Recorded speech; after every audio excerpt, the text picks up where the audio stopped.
प्रिय दर्शकों, एक बार फिर से मैं आपका प्रभु यीशु के पवित्र और मधुर नाम में स्वागत करती हूँ। हम लोगों के लिए कितनी हर्ष की बात है कि हम सब मिलकर आप हमारे साथ जुड़ सकते हैं और हम जो हैं अपने शब्द स्कूल के पाठ का अध्ययन कर सकते हैं। परमेश्वर का भी हम शुक्रगुजार हैं कि उसने हम सबको सुरक्षित रखा है, अच्छे स्वास्थ्य में रखा है, तभी तो हम बैठकर मिलकर जो है इस पाठ का अध्ययन कर सकते हैं। अजीज़ों, जैसा कि आप जानते हैं, हम 2021 के चौथे त्रिमास में आजकल हैं, उसका अध्ययन कर रहे हैं। इससे पहले कि हम अपने अध्ययन में चलें, मैं चाहती हूँ कि मैं अपने जो हमारे मेहमान हैं, जो हमें आज इस पाठ का अध्ययन कराएंगे, उनका भी स्वागत करूँ। पास्टर फ्रैंकलिन, मैं आपका स्वागत करती हूँ दिल से कि आप हमारे साथ मौजूद हैं। पास्टर आर भारती, आपका भी मैं स्वागत करती हूँ। और इससे पहले कि हम अपने अध्ययन में चलें, मैं चाहूँगी कि पास्टर फ्रैंकलिन हम सब के लिए दुआ में अगुवाई करें। आइए प्रार्थना करें। स्वर्गीय पिता परमेश्वर, हम आपका धन्यवाद देते हैं आज के पवित्र शब्द के लिए और आज की पवित्र संगति के लिए। पिता परमेश्वर, हम आपके शब्द स्कूल पाठ को सुनने के लिए बैठे हैं, उसका अध्ययन करने के लिए बैठे हैं। प्रभु, हम आपसे विनती करते हैं कि अपनी पवित्र आत्मा के द्वारा हमारी मदद करें, और विशेष करके प्रभु हम मिसेस भारती के लिए, पास्टर भारती के लिए और मैं अपने आप के लिए प्रभु, जबकि आज आपने हमें ये मौका दिया है कि आज के शब्द स्कूल पाठ को हम अपने दर्शकों के साथ साझा कर सकते हैं। प्रभु, हमें ज्ञान, बुद्धि और समझ से परिपूर्ण करें कि जो कुछ भी हम बोलें, हम सिर्फ और सिर्फ प्रभु आपकी पवित्र आत्मा की ओर से बोलें और आपके पवित्र वचनों में से बोलें। और आज का शब्द स्कूल पाठ प्रभु हम सबों के लिए एक बहुत बड़ी आशीष का कारण बने। हम सबके पाप और गुनाहों का प्रभु आप माफ़ करें। प्रभु यीशु मसीह के नाम से मांगते हैं, आमीन। आमीन। अजीज़ों, जैसा कि आप जानते हैं कि हम जो हैं इस 2021 के चौथे त्रिमास का अध्ययन कर रहे हैं, जिसका शीर्षक है व्यवस्था विवरण में वर्तमान सत्य। और आज जो कि हम तीसरे पाठ का अध्ययन करने जा रहे हैं, उसका शीर्षक है सनातन वाचा। इससे पहले कि हम अपने अध्ययन में चले, मैं चाहती हूँ कि हम अपने याद वचन को भी आज पढ़ लें। और आप भी अपने बाइबल खोल सकते हैं, जिसको कि उत्पत्ति की किताब उसके 7वें अध्याय की 17वें अध्याय की 7वीं पद से लिया गया है। इस प्रकार लिखा है परमेश्वर के वचन में, और मैं तेरे साथ और तेरे पश्चात पीढ़ी पीढ़ी तक तेरे वंश के साथ भी इस आशय की युग युग की वाचा बांधता हूँ कि मैं तेरा और तेरे पश्चात तेरे वंश का भी परमेश्वर रहूँगा। परमेश्वर के इस वचन के पढ़े और सुने जाने पर आशीष हो। दर्शकों, ये जैसा कि बताया गया, ये सनातन वाचा के विषय में आज हम सीखने जा रहे हैं, जो कि व्यवस्था विवरण की पुस्तक में दिया गया है। इसको आज और विस्तार से हम जानेंगे, जो हमारे अध्यापकगण हैं जो हमें सिखाएंगे इस विषय में। और जैसे कि ये सनातन वाचा के विषय में बताया गया, ये हमेशा से आदि से लेकर अंत तक हमारे साथ जुड़ा हुआ है। सनातन वाचा और सनातन सुसमाचार, ये दोनों जो है एक दूसरे के साथ हैं, एक दूसरे के पूरक हैं। और इसके विषय में हम और गहरा अध्ययन आज करने जा रहे हैं। अजीज़ों, आप भी जानते हैं इस बात को कि जो है हमारा उद्धार जो है, हमारा कोई भी ऐसा, हम किसी लायक नहीं हैं, हम किसी भी योग्य नहीं हैं कि हम उद्धार को पा सकें। परंतु परमेश्वर का जो प्रेम और उसका जो अनुग्रह हम पर है, उसका जो करुणा हम पर है, उसके द्वारा ही जो है हम उसके अनुग्रह से उस उद्धार को पा सकते हैं। और उसका इंतज़ाम, उसका जो हमारे लिए उसने पहले से ही, इस संसार के पहले से ही उसका इंतज़ाम उसने कर दिया था। और उसी के बारे में प्रभु यीशु में उसने हमारे लिए इसका इंतज़ाम किया। आइए आज इसको और गहरे ढंग से हम सीखेंगे। हम अपने रविवार के अध्ययन में चलते हैं, जिसका शीर्षक है वाचा और सुसमाचार। और मैं चाहती हूँ पास्टर भारती इस पर प्रकाश डालें। वाचा और सुसमाचार किस तरह एक दूसरे के पूरक हैं, आप हमें समझाएं। मिसेज भारती, ये जो हम आज का पर्चा सीख रहे हैं, उसके बारे में आपने बताया कि सनातन वाचा, और जो आपने मुख्य आयत भी पढ़ी, जो उत्पत्ति की किताब उसके 17वें अध्याय की 7 आयत में है।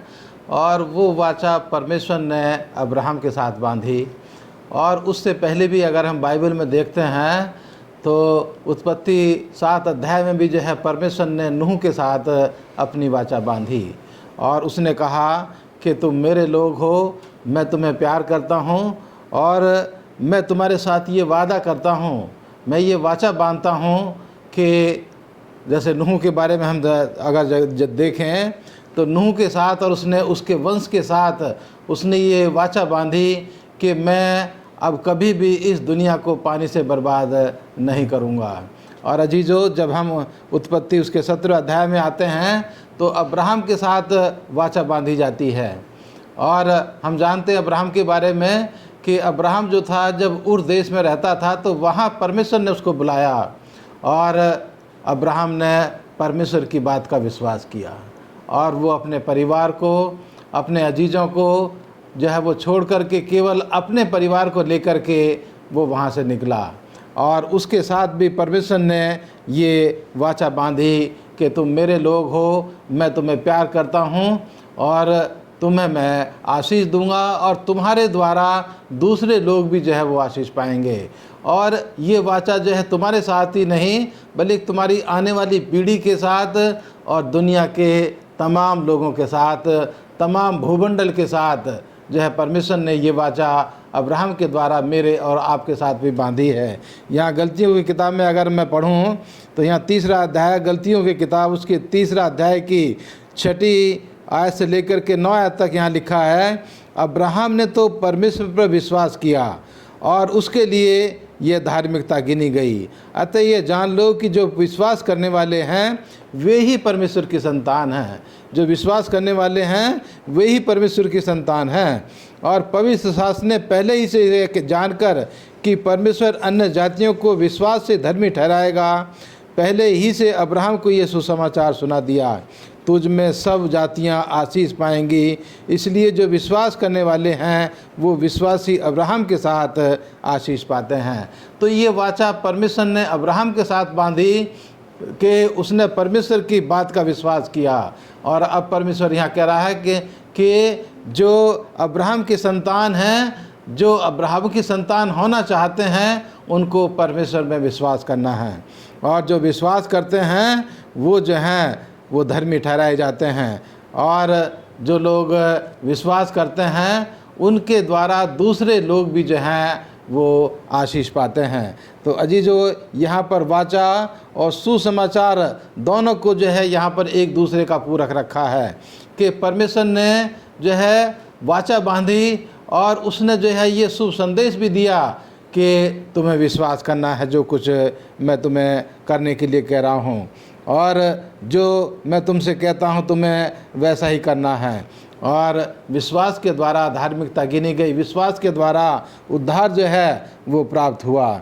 और आज मेरे और आपके लिए परमेश्वर ने अब्राहम के द्वारा, दुनिया के तमाम कुलों के द्वारा, दुनिया के तमाम भूमंडल के लिए, पूरी दुनिया के लिए परमेश्वर ने ये वाचा हर एक इंसान के साथ बांधी है कि जो विश्वास करेगा वो वह नाश नहीं होगा बल्कि आशीष पाएगा और वो परमेश्वर की, इब्राहिम की संतान कहलाएगा, परमेश्वर की संतान जो है वो कहलाएगा। शुक्रगुजार हूँ पास्टर भाजी, आपका इतने अच्छे से आपने समझाया कि हमें इब्राहिम की तरह विश्वास करने की ज़रूरत है जैसा कि उसने विश्वास किया। आइए हम अपने सोमवार के अध्ययन में चलते हैं। पास्टर फ्रैंकलिन फ्रांसिस से मैं चाहती हूँ कि वो इस बात पे रोशनी डालेंगे। हमारा शीर्षक सोमवार का है वाचा और इज़राइल। परमेश्वर की वाचा हमारे जीवन में क्या भूमिका निभाती है, पास्टर आप बताएं। जी मैडम, बहुत ही अच्छा प्रश्न है कि परमेश्वर की वाचा जो है वो हमारे जीवन में, आपके जीवन में, हम सबके जीवन में जो है वो क्या भूमिका जो है वो निभाती है। और इससे पहले कि मैं उसका जवाब आपको दूं, हम थोड़ा सा उससे पहले को चलते हैं और हम इस पूरे त्रिमास में जो है वाचा और व्यवस्था के बारे में जो है हमने सीखना जो है वो शुरू कर दिया है। हम सब ने पिछले 2 सप्ताहों में सीखा है कि भी वाचा, संधि, प्रतिज्ञा, वायदा जो है वो क्या है। हमने ये भी सीखा है कि जो व्यवस्था है वो परमेश्वर का जो है वो चरित्र है, जिसमें कि हम 10 आज्ञाओं के बारे में जो है वो पढ़ते हैं।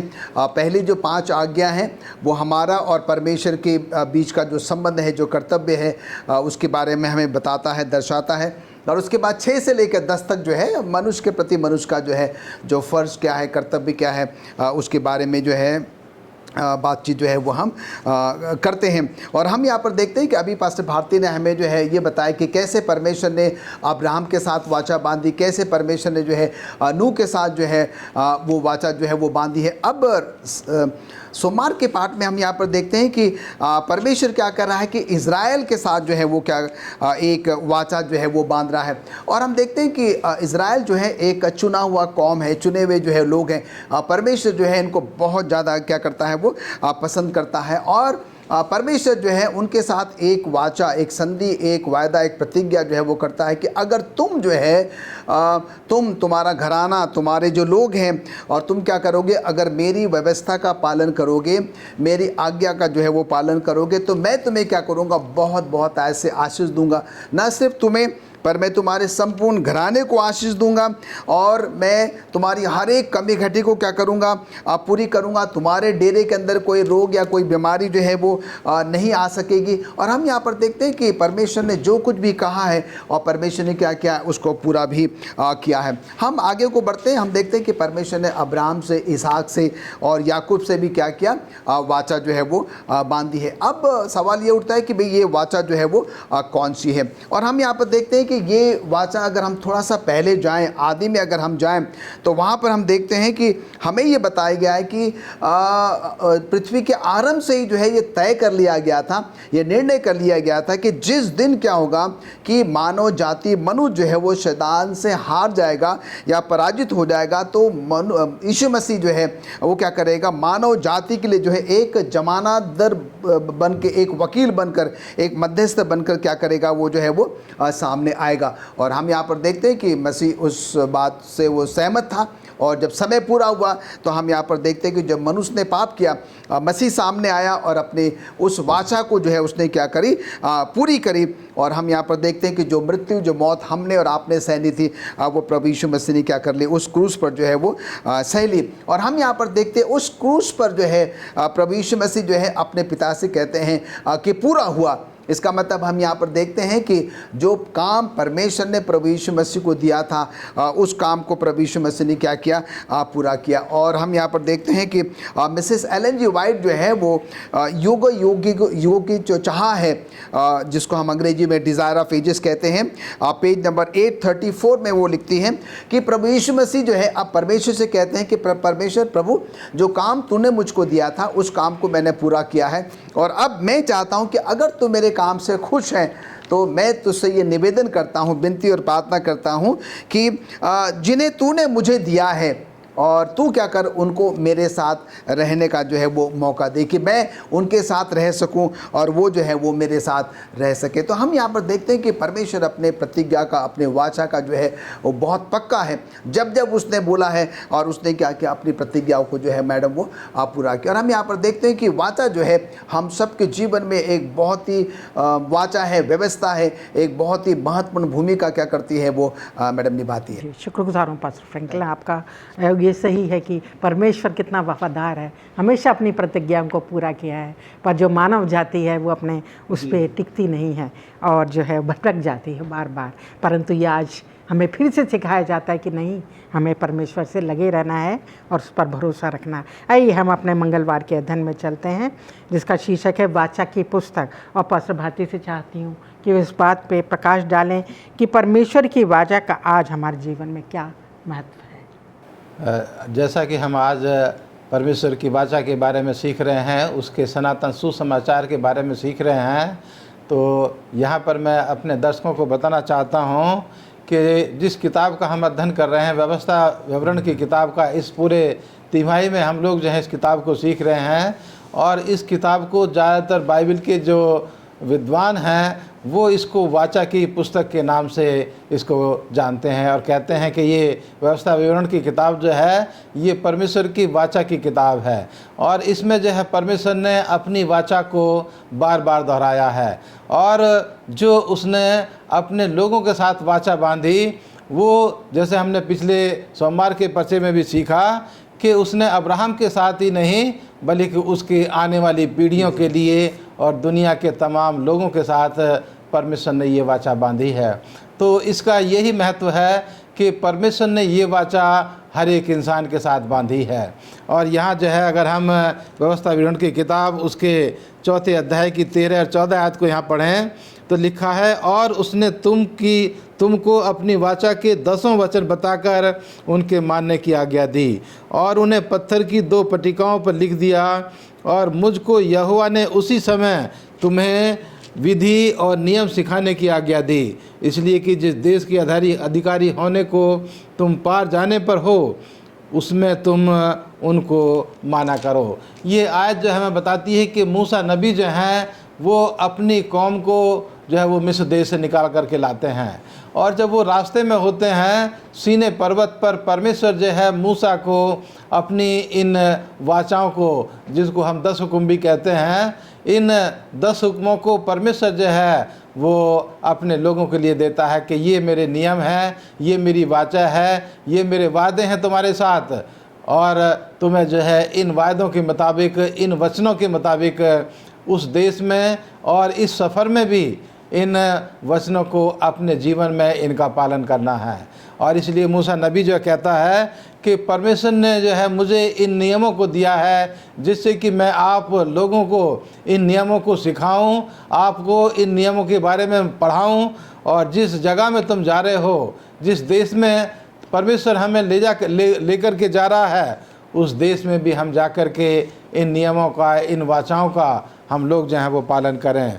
तो परमेश्वर ने जो है ये वाचा मेरे और आपके साथ बांधी है, और परमेश्वर हमेशा अपने वादों में सच्चा है।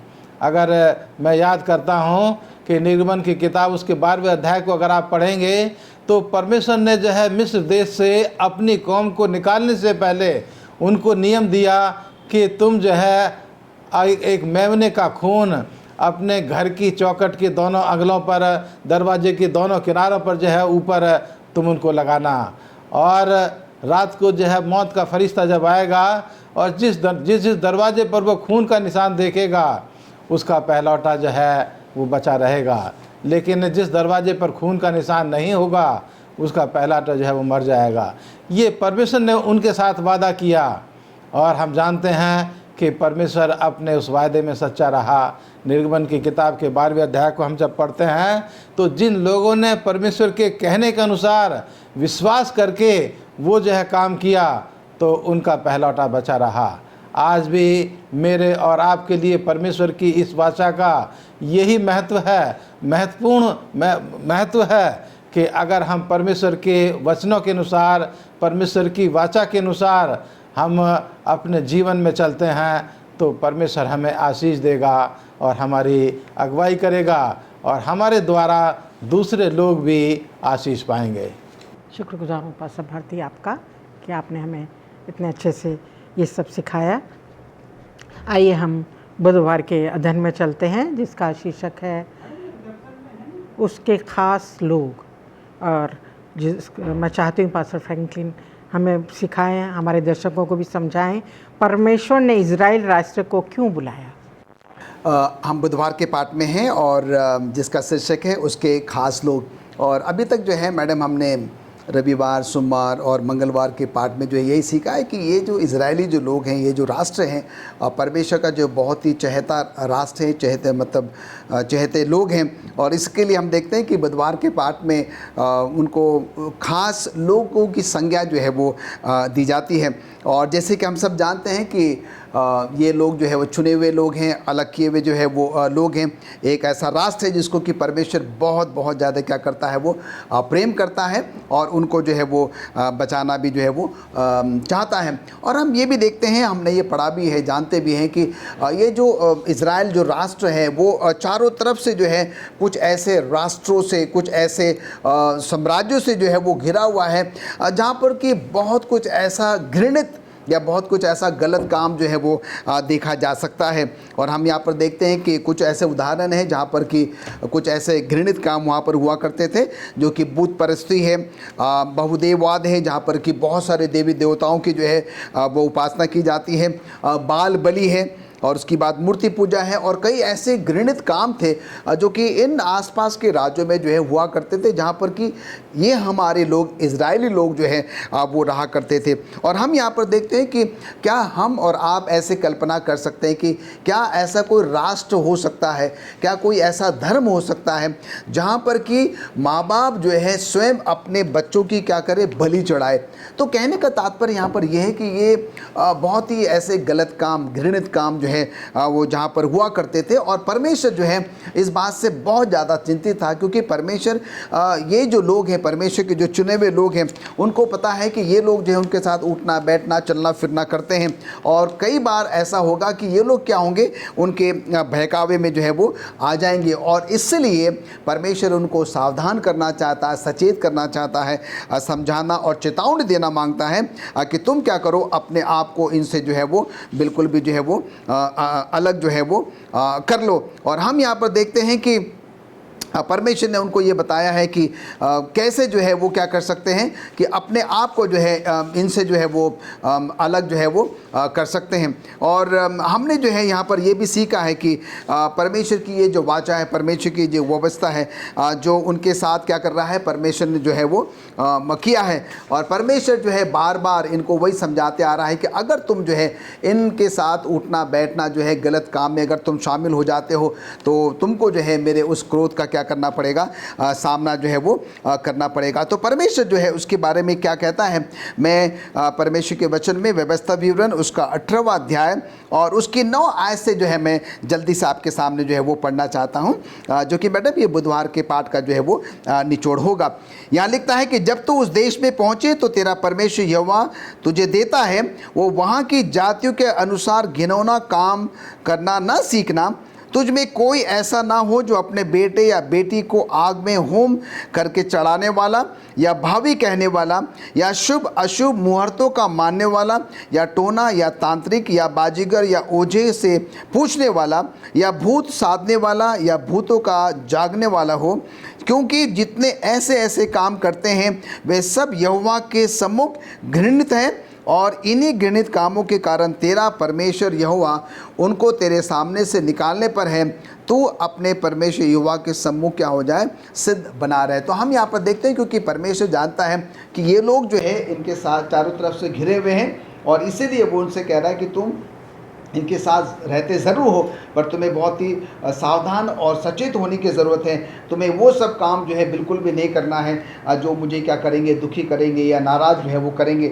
और अगर ऐसा होगा तो कि वो सब काम जो है बिल्कुल भी नहीं करना है जो मुझे क्या करेंगे, दुखी करेंगे या नाराज़ जो है वो करेंगे।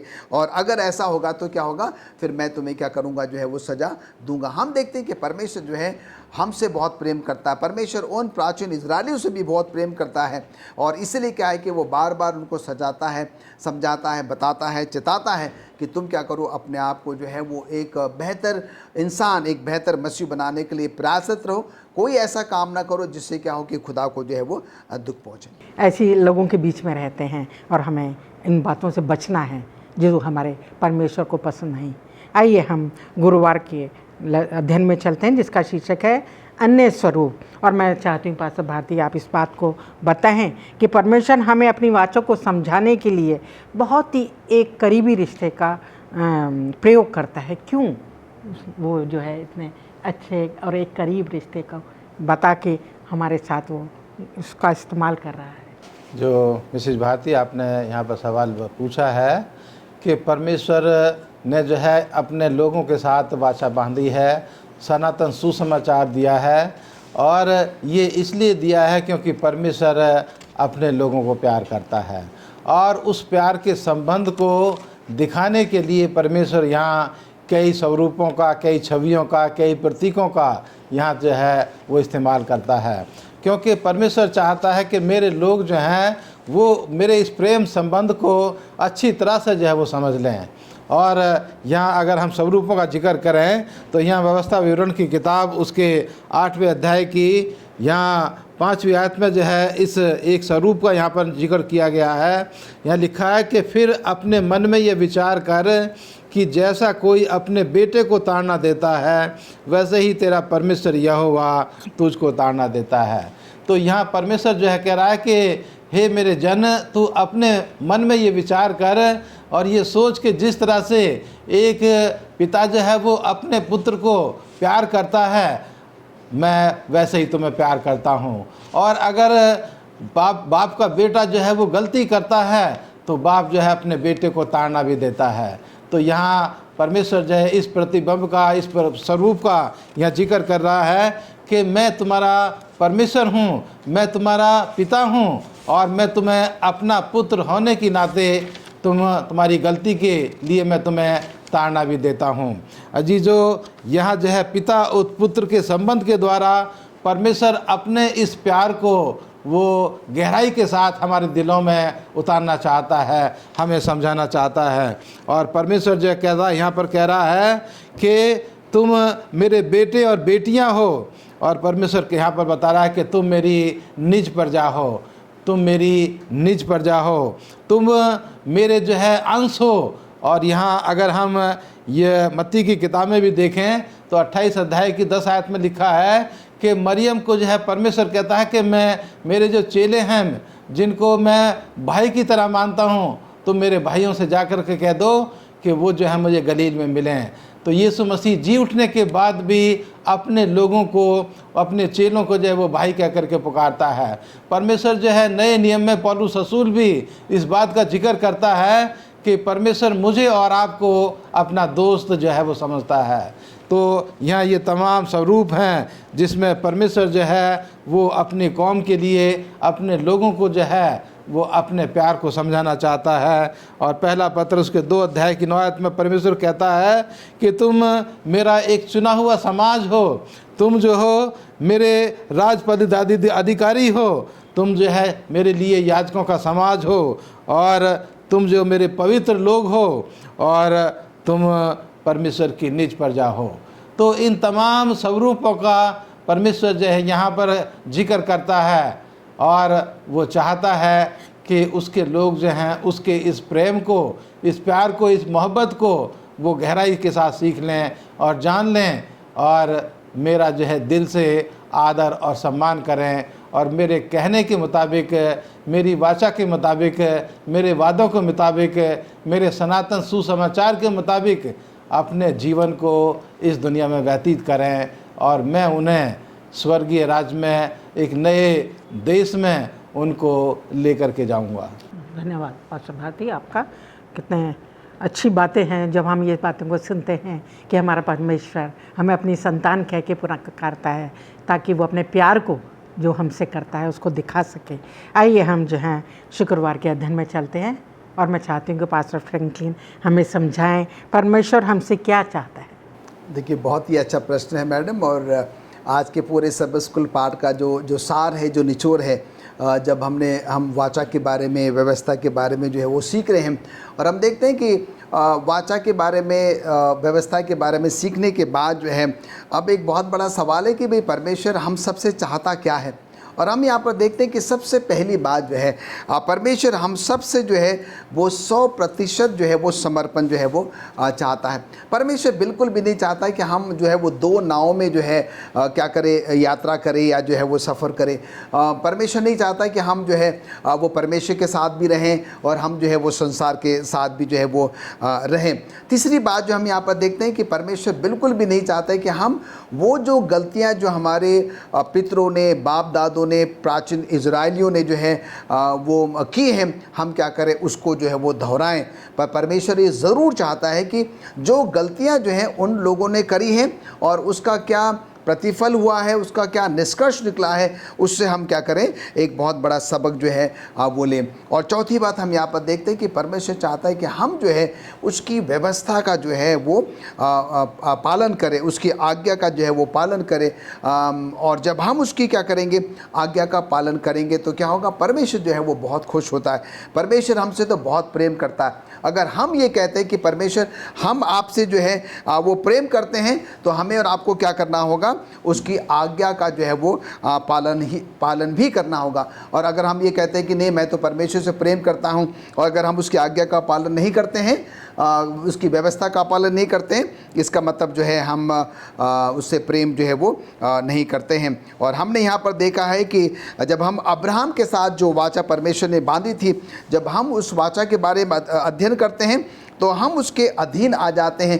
प्रभु यीशु मसीह के विश्वास के माध्यम से जो है, माफ़ कीजिएगा, माध्यम से हम उसके अनुग्रह के वाचा में क्या करते हैं, प्रवेश करते हैं। मिसेस एलन जी वाइट जो है हमें ये बाइबल कमेंट्री में जो है वॉल्यूम नंबर 6 पृष्ठ नंबर 1077 में जो है ये बात जो है वो कहती है, जब अगर हम अब्राहम के उस वाचा के बारे में बात करते हैं तो अब्राहम के द्वारा हम प्रभु यीशु मसीह के उस पवित्र वाचा में भी क्या कर जाते हैं, प्रवेश जो है वो कर जाते हैं। और जैसे कि मैंने आपको पहले भी बताया कि न्यू के आरंभ से, सृष्टि के आरंभ से जो है ये तय कर लिया गया था कि जब मनुष्य जो है वो गुनाह करेगा, गुनाह में पड़ जाएगा, तो जो है प्रभु यीशु मसीह क्या करेगा, वो सामने आकर मानव जाति को जो है वो बचाएगा, जो कि हमने व्यवस्था विवरण 18 उसके 9 से 13 में जो है ऑलरेडी जो है वो पढ़ लिया। हम उसको जो है वो नहीं दोहराएंगे। और हमने यहाँ पर ये भी सीखा है कि परमेश्वर का एक बहुत बड़ा उद्देश्य था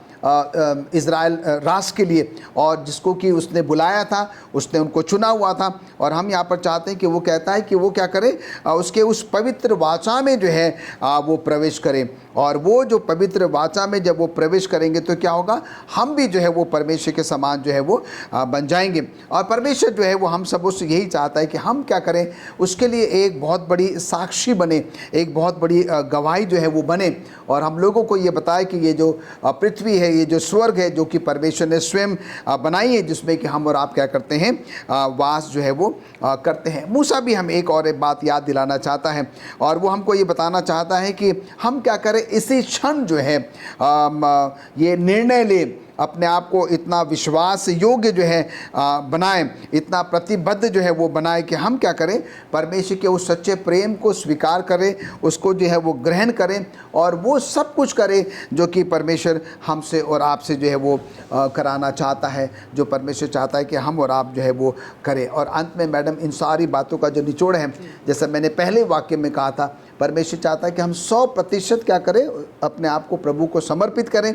और जब हम अपना 100% उसको समर्पण कर देंगे तो वो जो भी कहेगा हम क्या करेंगे, उसका पालन करेंगे, हम उसकी इच्छाओं को पूरा करेंगे, और उसकी आशीषों को क्या करेंगे, हम प्राप्त कर सकेंगे। शुक्रगुजार हूँ पास्टर फ्रैंकलिन, आपने अच्छे से हम सबको सिखाया, समझाया, हमारे दर्शकों को भी। और जैसा कि हमने सीखा है आज के कि ये जो इंतज़ाम परमेश्वर ने पहले से ही कर दिया, क्योंकि हाँ, इंसान जो है, मानव जाति शुरू से ही हठीली रही, जैसा कि हमने देखा है इज़राइली कौम। अजीज़ों, ये हम सब के लिए बहुत गहराई की बातें हैं कि जो परमेश्वर बार बार इन वचनों के द्वारा, इन अध्ययनों के द्वारा हमें सिखाना चाह रहा है कि जैसे कि इब्राहिम ने विश्वास करके उसके आज्ञा का पालन किया, जैसा जैसा परमेश्वर ने कहा उसने उसको माना। अजीज़ों, परमेश्वर अपनी प्रतिज्ञाओं में वफादार है, परंतु हम लोग जो इस दुनिया में रहते हैं, हम जब चारों तरफ से प्रभावित होते हैं, जो हमारे आसपास के लोग हैं उनसे प्रभावित होते हैं, हमें चाहिए, परमेश्वर ने जो हमें ख़ास कौम का नाम दिया है, हमें उसके सनातन संदेश को दूसरों को सिखाना है, क्योंकि वो हमसे प्रेम करता है, हम उसके संतान हैं, वो हमसे बहुत प्रेम करता है। और उसके अनुग्रह के द्वारा हमारे में कोई काबिलियत नहीं है, कोई योग्यता नहीं है कि हम बचाए जा सके, उसके अनंत राज्य में हम प्रवेश कर सके, परंतु उसका प्रेम है, उसका अनुग्रह हम पर है, जिसके द्वारा हम उद्धार पा सकते हैं। और यही संदेश हमारे और भी लोग हैं, हमारे मित्र लोग जो नहीं जानते इन बातों को, उनको हम बताएं, क्योंकि हमें परमेश्वर ने इसीलिए चुना है कि हम इस संदेश को दूसरों को सिखा सकें। हमारा परमेश्वर ही है जिसने सारी दुनिया को बनाया है और हमें भी बनाया है। हमें उसकी आज्ञाओं का पालन करते हुए, उस पर भरोसा रखते हुए, उसके विश्वास रखते हुए प्रभु यीशु के अनुग्रह को पाते रहें। आइए हम अपने इस लेसन को आज यहीं ख़त्म करेंगे। मैं शुक्रगुजार हूँ पास्टर आरब भाती आपका और पास्टर फ्रैंकलिन आपका भी, कि आपने इतने अच्छे से हम सबको विस्तार से सिखाया। और दर्शकों, आपका भी मैं धन्यवाद देना चाहती हूँ कि आप हमारे साथ मौजूद रहे। परमेश्वर आप सबको आशीष दे। आइए अपने हम इस वचन को यहाँ पे अपने अध्ययन को ख़त्म करते हैं और चाहते हैं पास्टर भारती हम सबकी दुआ में अगुवाई करें। आइए प्रार्थना करें। परमेश्वर ज़मीन और आसमान के बनाने वाले, इस दुनिया के सृष्टिकर्ता, हम तेरे पास आते हैं। और परमेश्वर आज जब हमने तेरी वाचा के बारे में सीखा है, तेरे सनातन समाचार के बारे में परमेश्वर सीखा है, और परमेश्वर हमने जाना है कि तू हमेशा हमें प्यार करता है, तू अपने वादों में हमेशा सच्चा है। लेकिन परमेश्वर हम इंसान हैं, गुनाहगार हैं, पापी हैं, कमज़ोर हैं परमेश्वर, और हम अपने तेरे वादे में जो तेरे साथ हमने किया उसमें हम कमज़ोर पड़ जाते हैं। लेकिन परमेश्वर हमारी तुझसे विनती है कि तू हम में से हर एक के साथ हो, शक्ति और सामर्थ्य, बल और बुद्धि दे कि हम अपना संबंध तेरे साथ मजबूती के साथ रखते हुए तेरे शुभ संदेश को, तेरे समाचार को परमेश्वर लोगों तक पहुंचा सकें। तो हम तमाम की अगुवाई कर और अपनी महिमा के लिए इस्तेमाल कर। हमारे तमाम दर्शकों के साथ, हमारे श्रोताओं के साथ हो, और परमेश्वर उनको भी आशीष दे, उनके परिवार पर, उनके बाल बच्चों पर, उनके पशुधन पर, उनकी खेती बाड़ी पर परमेश्वर तेरी कसरत से आशीष हो। खुदावन हम तमाम को तो अपनी महिमा के लिए इस्तेमाल कर। प्रार्थना को सुन और कबूल कर, मसीह यीशु के नाम में मांगते हैं, आमीन।